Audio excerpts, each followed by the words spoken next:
ప్రస్తుతం ఇండియా మీద Trump 50% tariffs ని విధించాడు. దానివల్ల యుఎస్ఏతో ఇండియాకి ఇన్ని సంవత్సరాలుగా ఉన్న ఫ్రెండ్షిప్ మెల్లగా బ్రేక్ అవుతూ ఉంది. ఇటు యుఎస్ఏతో బ్రేక్ అవుతూ ఉంటే ఇంకోవైపు చైనాతో ప్యాచ్ అవుతూ ఉంది. 2020లో ఇండియాకి చైనాకి మధ్య జరిగిన గల్వాన్ ఇన్సిడెంట్ వల్ల రెండు దేశాల మధ్య దూరం పెరిగింది. గల్వాన్ ఇన్సిడెంట్ లో దాదాపు 20 మంది భారత సైనికులు చనిపోయారు. అప్పటి నుంచి చైనాని ఇండియా దూరం పెట్టింది. ఆ ఇన్సిడెంట్ వల్లే చైనాకి చెందిన ఫేమస్ యాప్స్ అయిన టిక్ టాక్ ని, పబ్జీని ఇండియాలో బ్యాన్ చేశారు. అలానే చైనాకి చెందిన ఇంకా చాలా యాప్స్ ని ఇండియా బ్యాన్ చేసింది. చైనీస్ ప్రొడక్ట్స్ ని బాయ్కాట్ చేయాలని నినాదాలు పెరిగాయి. అలాంటిది ఇప్పుడు ఇండియా మళ్ళీ చైనాకి దగ్గర అవుతుంది. చైనా కూడా చాలా రోజుల నుంచి ఇండియాకి దగ్గర అవ్వాలని ప్రయత్నిస్తూనే ఉంది. చైనా అనుకున్నది ఇప్పుడు నెరవేరుతుంది. కానీ చైనా స్నేహాన్ని ఇండియా నమ్మొచ్చా? ఇండియా బోర్డర్స్ లో చైనా మళ్ళీ ఏం గొడవ చేయదనే నమ్మకం ఉందా? చైనాతో స్నేహం చేస్తే వచ్చే లాభ నష్టాలేంటి అనే వాటి గురించి ఈ వీడియోలో చెబుతాను. ఒక్కసారి హిస్టరీలోకి వెళ్తే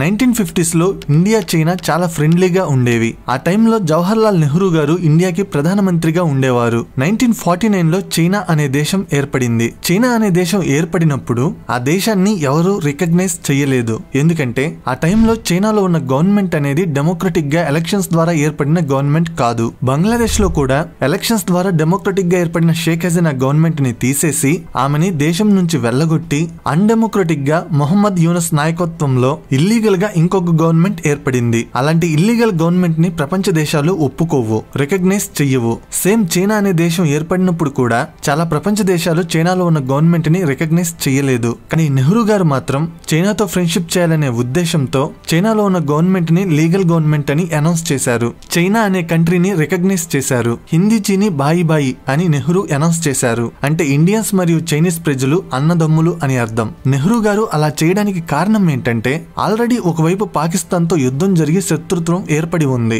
చైనాతో కూడా శత్రుత్వం ఏర్పడితే ఇండియా చుట్టూ ఉన్న దేశాలు శత్రు దేశాలు అవుతాయని నెహ్రూ చైనాతో స్నేహం చేశారు. 1950లో టిబెట్ ని ఆక్రమించుకోవడానికి చైనా ప్రయత్నించింది. ఆ టైంలో టిబెట్ నెహ్రూని హెల్ప్ కోరింది చైనా నుంచి రక్షించమని. కానీ నెహ్రూ ఏమని ఆలోచించారంటే టిబెట్ విషయంలో ఇండియా ఇన్వాల్వ్ అయితే చైనాతో శత్రుత్వం ఏర్పడుతుందేమో అని టిబెట్ కి హెల్ప్ చేయలేదు. హెల్ప్ చేయడం కాదు కదా, కనీసం చైనా ఆక్రమణని వ్యతిరేకించలేదు. అందువల్ల చైనా ఈజీగా టిబెట్ ని ఆక్రమించుకోగలిగింది. టిబెట్ విషయంలో ఇండియా ఇన్వాల్వ్ అవ్వనందుకు చైనా కూడా సంతోషించింది. అప్పటి నుంచి చైనీస్ లీడర్స్ కూడా హిందీ చీని బాయి బాయి అని అనడం మొదలు పెట్టారు. ఇండియా చైనా ఫ్రెండ్షిప్ లో ఇంకొక హై పాయింట్ ఏంటంటే 1955లో ఇండోనేషియాలో బాండుంగ్ కాన్ఫరెన్స్ జరిగింది. ఆ కాన్ఫరెన్స్ లో అప్పుడే స్వాతంత్ర్యం పొందిన 29 దేశాలు పాల్గొన్నాయి. ఆ మీటింగ్ ముఖ్య ఉద్దేశం ఏంటంటే స్వాతంత్ర్యం తెచ్చుకున్న దేశాలు కలిసికట్టుగా ఉండాలి అని అనుకోవడం కోసం. ఆ మీటింగ్ ని ఇండియా చైనా కలిసి ఆర్గనైజ్ చేశాయి. ఆ మీటింగ్ తో ప్రపంచ దేశాలు ఏమనుకున్నాయంటే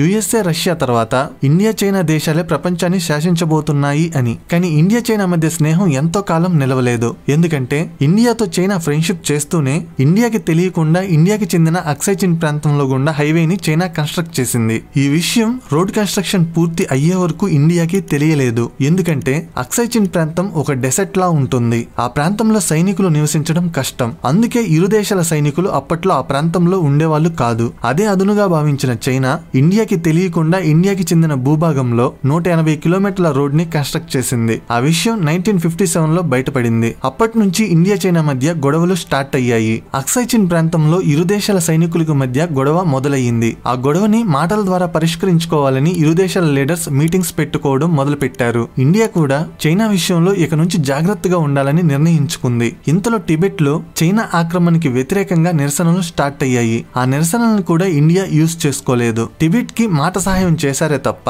మిలిటరీ పరంగా సహాయం చేయలేదు. వచ్చిన మంచి ఛాన్స్ ని ఇండియా యూజ్ చేసుకోలేదు. ఆ గొడవల టైంలో టిబెటన్ లీడర్ అయిన దలైలామా చైనా అరెస్ట్ చేస్తుందేమో అని భయపడి ఎవరికి తెలియకుండా ఇండియాకి వచ్చాడు. అప్పుడు అతనికి ఇండియా ఆశ్రయం ఇచ్చింది. కానీ మిలిటరీ పరంగా టిబెట్ కి ఇండియా ఎలాంటి సహాయం చేయలేదు. అందువల్ల టిబెట్ లో జరిగిన నిరసనల్ని చైనా ఈజీగా అణిచివేయగలిగింది. ఇండియా ఏమో చైనాతో శత్రుత్వం ఎందుకులే అని ఆలోచిస్తుంటే చైనా ఏమో ఇండియాని ఒక బలహీన దేశంగా భావించింది. అందువల్ల 1962లో చైనా ఒక్కసారిగా ఇండియా మీద యుద్ధం స్టార్ట్ చేసింది. ఆ యుద్ధంలో చైనా ఇండియాకి చెందిన అక్సై చిన్ ప్రాంతాన్ని ఆక్రమించుకుంది. ఇండియా ఏమో చైనాతో స్నేహం చేయాలని ట్రై చేస్తే చైనా ఏమో నీట్ గా ఇండియాకి చెందిన భూభాగాన్ని ఆక్రమించుకుంది. అప్పటి నుంచి చైనాని ఇండియా నమ్మడం మానేసింది. చైనాతో స్నేహం చేసినందుకు నెహ్రూ గారి మీద కూడా ప్రజలలో వ్యతిరేకత వచ్చింది. ఇండియా చైనా మధ్య బోర్డర్ దాదాపు 3500 కిలోమీటర్ల పొడవు ఉంటుంది.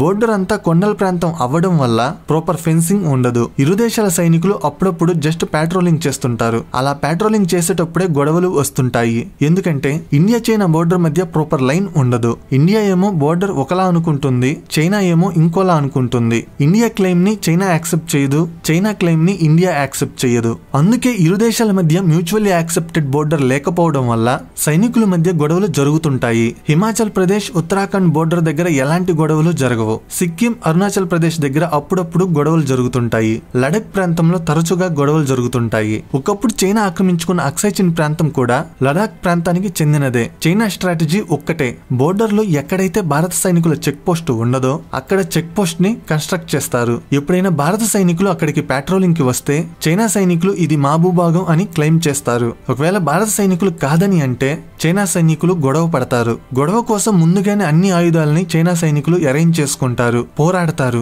ఆ చోటుని దక్కించుకుంటారు. మళ్ళీ అదే స్ట్రాటజీని ఇంకొక ప్లేస్ లో ఎక్కడైతే భారత సైనికులు ఉండరో అక్కడ యూజ్ చేస్తారు. ఇలా చేస్తూనే ఉంటారు. మెల్లగా ఇండియా భూభాగంలోకి చొరబడుతూ ఉంటారు. అందుకే బోర్డర్ లో తరచుగా ఇండియా చైనా సైనికుల మధ్య గొడవలు జరుగుతూ ఉంటాయి. 2020లో గల్వాన్ ఇన్సిడెంట్ కూడా అలానే జరిగింది. ఆ సంఘటనలో 20 మంది భారత సైనికులు చనిపోయారు. 1962 నుండి ఇండియా చైనా మధ్య పెద్ద సంఘటన ఏది జరగలేదు. 1967లో చిన్న గొడవ జరిగింది, కానీ దానివల్ల చైనాకే నష్టం వచ్చింది. ఆ తర్వాత ఇండియా చైనా మధ్య సంబంధాలు మెల్లగా మెరుగుపడుతూ వచ్చాయి. ఇరు దేశాల మధ్య ఎక్స్పోర్ట్స్ ఇంపోర్ట్స్ కూడా పెరిగాయి. 1996లో ఇండియా చైనా ఒక అగ్రిమెంట్ కూడా చేసుకున్నారు. ఏమనంటే ఇండియా చైనా సైనికుల మధ్య ఏదైనా గొడవ జరిగితే ఎట్టి పరిస్థితుల్లో గన్స్ ఉపయోగించకూడదని. ఆ రూల్ ని ఇప్పటికి కూడా ఫాలో అవుతూనే ఉన్నారు. కానీ 2020 గల్వాన్ ఇన్సిడెంట్ లో గన్స్ ఉపయోగించకపోయినా సరే ఇరు దేశాల సైనికులు చనిపోయారు. చాలా సంవత్సరాల తర్వాత ఇండియా చైనా మధ్య సైనికులు చనిపోయిన సంఘటన అదే. ఈవెన్ 2017లో సిక్కిం దగ్గర జరిగిన దోక్లాం స్టాండ్ ఆఫ్ లో కూడా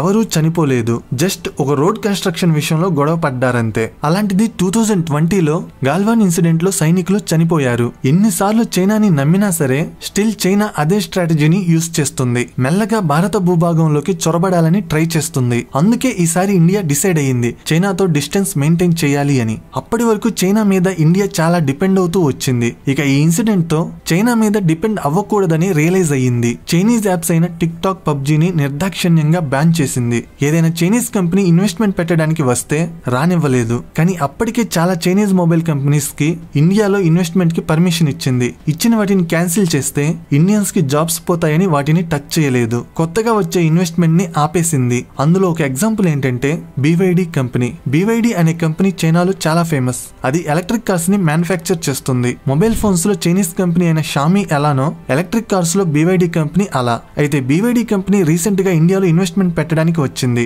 మ్యానుఫ్యాక్చరింగ్ యూనిట్ పెడతామని ప్రపోజల్ పెట్టింది. కానీ ఇండియా అందుకు పర్మిషన్ ఇవ్వలేదు. గల్వాన్ ఇన్సిడెంట్ జరగకపోయుంటే పర్మిషన్ ఇచ్చేదేమో, ఇప్పుడు ఇవ్వలేదు. ఒకవేళ BYD కంపెనీకి గానీ పర్మిషన్ ఇచ్చుంటే ఒకప్పుడు ఎలాగైతే ఇండియాలో చైనీస్ మొబైల్స్ ఎక్కువ అయ్యాయో అలానే చైనీస్ ఎలక్ట్రిక్ కార్స్ కూడా ఇండియన్ రోడ్స్ మీద ఎక్కువగా తిరుగుతూ ఉండేవి. ఎలక్ట్రిక్ కార్స్ విషయంలో చైనీస్ కంపెనీ మీద ఇండియా డిపెండ్ అవ్వాల్సి వచ్చేది. అందుకే పర్మిషన్ ఇవ్వలేదు. ప్రస్తుతం ఇండియాలో తిరుగుతున్న BYD కంపెనీ కార్స్ డైరెక్ట్ గా చైనా నుంచి ఇంపోర్ట్ చేసుకున్నవి, ఇండియాలో మ్యానుఫ్యాక్చర్ అయినవి కాదు. చైనా వాళ్ళు ఎవరైనా ఇండియాలో బిజినెస్ చేసుకుందామని రావడానికి ప్రయత్నిస్తే వాళ్ళకి ఇండియన్ వీసాస్ ఇవ్వడం ఆపేసింది. చైనా కూడా ఏం తక్కువ కాదు. ఇండియా ఇలా చేసిందని చైనా కూడా కొన్ని పనులు చేసింది. ప్రస్తుతం ఇండియా ఒక మ్యానుఫ్యాక్చరింగ్ హబ్ గా మారాలని అనుకుంటుంది. దానికి చైనాలో అవైలబుల్ గా ఉండే రేర్ ఎర్త్ మినరల్స్ అవసరం చాలా ఉంది. వాటి సప్లైని ఇండియాకి ఆపేసింది. అలాగే మ్యానుఫ్యాక్చరింగ్ కి అవసరమైన రోబోటిక్ మిషన్స్ ని కూడా ఇండియా ఎక్స్పోర్ట్ చేయడం ఆపేసింది. ప్రస్తుతం ఇండియా చాలా రోడ్స్ ని కన్స్ట్రక్ట్ చేస్తుంది. అందులో కొన్ని రోడ్స్ కి టన్నెల్స్ అవసరం ఉంది. ఆ టన్నెల్స్ ని తవ్వాలంటే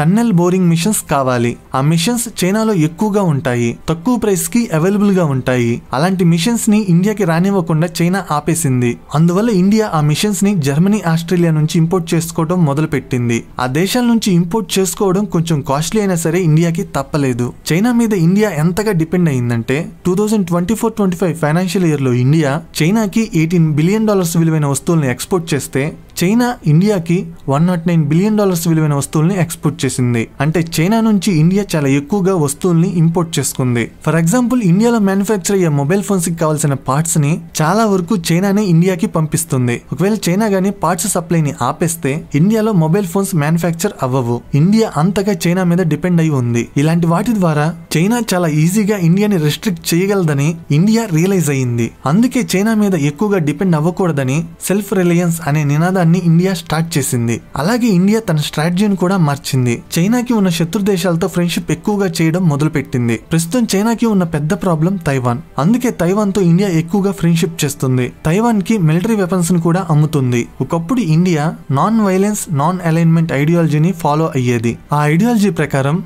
దాడి చేయడానికి ఉపయోగించే వస్తువుల్ని వేరే దేశాలకి అమ్మకూడదు. రెండు దేశాల మధ్య యుద్ధం జరిగేటప్పుడు వాటి మధ్యకు వెళ్లి డబ్బులు లేదా వెపన్స్ ని సప్లై చేయకూడదు. కానీ ఇండియా ఇప్పుడు ఆ ఐడియాలజీని ఫాలో అవ్వడం లేదు. వేరే దేశాలకి వెపన్స్ ని అమ్మడం మొదలుపెట్టింది. తైవాన్ కి D4 యాంటీ డ్రోన్ సిస్టమ్ ని సప్లై చేస్తుంది. రీసెంట్ గా ఆపరేషన్ సింధూర్ లో D4 యాంటీ డ్రోన్ సిస్టమ్ బాగా పనిచేసింది. అందుకే తైవాన్ ఆ సిస్టమ్ ని ఇండియా నుంచి కొనాలని నిర్ణయించుకుంది. అలా అని చైనాని పూర్తిగా కట్ చేయాలని ఇండియా అనుకోవడం లేదు. ఎందుకంటే ఇప్పుడు అమెరికా ఇండియాకి వ్యతిరేకంగా మారింది. యుఎస్ఏని ఎదుర్కోవాలంటే ఇండియాకి చైనాతో స్నేహం చేయాల్సిన అవసరం ఉంది. చైనీస్ టెక్నాలజీ చైనీస్ ఇన్వెస్ట్మెంట్స్ ఇండియాకి కావాలి. కానీ చైనాతో స్నేహం చాలా జాగ్రత్తగా చేయాలి. ఏ క్షణమైనా మొత్తం మారిపోవచ్చు. చైనాకి కూడా ఇండియా అవసరం చాలా ఉంది. చైనాలో ఉన్న కంపెనీస్ తమ వస్తువుల్ని అమ్ముకోవడానికి ఒక పెద్ద మార్కెట్ కావాలి. ఆల్రెడీ చైనాకి యుఎస్ఏతో గొడవలు ఉన్నాయి. ఇప్పుడు చైనాకి ఉన్న ఆల్టర్నేటివ్ మార్కెట్ ఇండియానే. అందుకే చైనా కూడా ఇండియా విషయంలో వెనక్కి తగ్గుతుంది. ఇండియన్ మార్కెట్ లోకి చైనీస్ కంపెనీస్ గాని ప్రవేశించగలిగితే